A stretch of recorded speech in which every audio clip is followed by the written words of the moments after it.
Hi, everybody. This is Sylvia and Peter. We are back. And as you know, we talk about mental health issues and often say things other people won't say. So let's start by saying, good grief. Now, that's an expression and a half, isn't it? That some people use to express surprise, anger, something that has actually nothing to do with grief. But we are talking about grief today. Yes. And grief is to do with loss, isn't it? Mm-hmm. That's a feeling we have when we've lost. But lost what? Mm. Typically, we think about life. We could be human life. It could be the family pet. It could be a miscarriage. But it could also be loss of work, job, status, anything else. I think like grief, because it's 2nd to the 8th of December, it's Grief Awareness Week, and there's been a lot more highlight around this week this year, interestingly. And as you said, it's like a natural reaction to loss, and it's loss. A lot of people will automatically, and I might be mind reading for other people, automatically think of loss of life, as you just outlined, but it can be the loss of something, someone, or anything. Lost childhood, lost job, loss of a house, loss of a way of being, a lifestyle, loss of anything really. And I think sometimes that may then be the reason why many people don't realize or don't understand the depth of feeling that they have when they've lost something like their job or a way of being, because a lot of people will equate loss to loss of life and have some understanding of the emotions raised around the grief, sadness, the emotional pain around losing a life, perhaps not understand that that same process can apply when we lose other things, and it could be anything. I know many years ago, one of my issues about the loss of childhood, loss of parents, loss of lots of things. It's not necessarily a loss of life. That's sort of just a general introduction to what we're talking about today, I think. And grief is just one term, it's just one word. Mm. But how that is felt is so individual, isn't it? Some people will grieve forever over something, others will move on quickly. And then is it short-lived? Is it a permanent state? I think it depends who you are and what you've lost. Mm-hmm. Because can you be in a state of grieving forever? I don't know. Mm. People are asking me these days, how do you feel? Because I lost my mum this year in February, and I lost my dad this year in October. And do I grieve? Yes. Have I completely fallen apart? No. And I don't expect to either. Mom was 89, dad was 93. They lived a long life. They were married for 65 years. They died peacefully in their sleep, both of them. So there was no drama. There was nothing like that.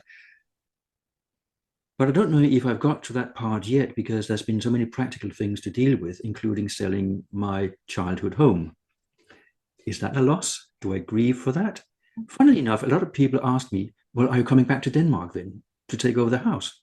No, I'm not. It was great when I was there, but now I've moved on. So I think we need to think about the circumstances of what we lose and what immediate effect it has on us. Mm. Because I felt I was quite privileged getting to the age of 61 and still have both my parents. Not many people can say that. So for me, it's more a celebration of having had my parents for such a long time. Mm. But yes, there is a part of me that is grieving. Of course, I wouldn't be a human being if I wasn't. But other things have had a bigger impact on me earlier in my life, such as being fired from a job. That was a massive blow to my identity and my self-worth. So that was grieving. Mm-hmm. It's you say there, that taps into what we said earlier, isn't it? That it can be something, loss of identity, loss of purpose, loss of self-esteem, loss of value, loss of all sorts of different things. And I think that's where sometimes, as I said earlier, that sort of lack of understanding of the impact that loss can have. Another angle, slightly different, I'd like to weave in too, is I've heard quite a few like yourself with your parents, and I have a dear friend, and there's other people that have talked about the loss of their mothers. I have a very dear friend who lost her mother when she was 21, and that's tragic and sad. But I did say to her that I've never had. I would have loved to have had the relationship that she had with her mum. And although she wasn't around, from 21 onwards, I would have given, well, I don't know what, to have had that relationship. So that grief can also be grief for loss of something I've never had. I would have loved to have the relationship that she had with her mum, albeit for only 21 years, because I never had that. So it's an interesting concept, and it can be the loss of so many things, not just the loss of life. And that's sort of the angle that I was thinking about as you were talking about the loss of your parents. My father died a few weeks ago. He was 103. My family's completely dysfunctional, and it was, oh well, he's died. I've had no grief. I'm not going to waste or spend any time on that whatsoever. That may sound very, very harsh to people, but I grieved and lost my parents many, many, many, many years ago. And people will have chastised me, but he was your father. But the loss of that figure, what I should have had, what I could have had as a child, what I ought to have had, I know they're very dangerous words, but that grief around the loss of things that we never had. And what you said there in so many words was other people's perception of your grief and what they think that you should be feeling and when. And there's all sorts of theories about the stages of grief and loss, and a specific model whose name I don't want to mention because I think it's rubbish. We don't go through these 5 stages necessarily. Some of them maybe, others maybe not, and maybe in reverse order. But there's also the ripple effect. Yes. How other people perceive your loss.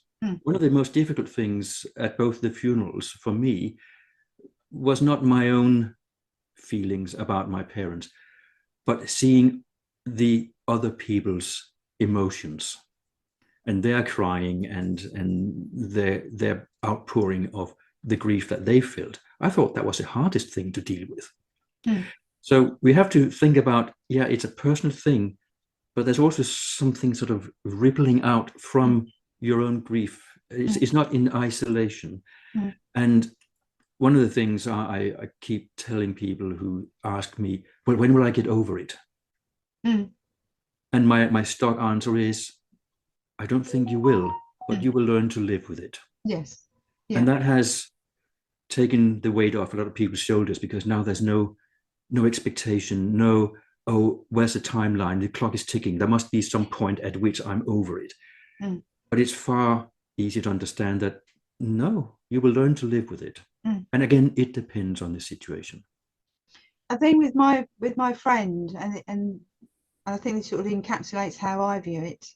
I just say to her, to be blessed, although you only had your mum for 21 years, to be blessed that you did have that, I don't know, wonderful relationship with your mum for 21 years, and to be blessed that you had it, because there's so many other people that don't have that relationship.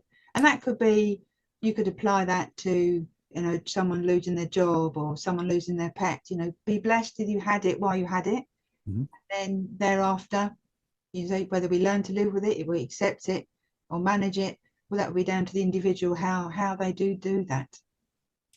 And grief is a huge topic, isn't it? Oh, yeah. And maybe you and I have just scratched the surface. I don't even think we've done that. I think we've just barely touched it. But I just hope that we have somehow provoked thoughts in those of you watching, Mm. for you to think about grief that you have experienced, or how you might think that you will deal with grief as and when situations arrive. Because in my opinion, you don't know until you're there. Mm. And your grief is your grief, nobody else's. So don't listen to anyone expecting you to grieve in a certain way. It's hypothetical until it's real. I would add, if anyone watching this has had any grief and loss this year, whatever that may be, just make sure you look after yourself and take care of yourself during that time, or as it goes on. Just look after yourself and take care of yourself. So on that note, look after yourself, take care, let us know what you think as usual, and enjoy as much as you can that you have to enjoy. Indeed. Whilst it's there. Yeah. Take care. See you later.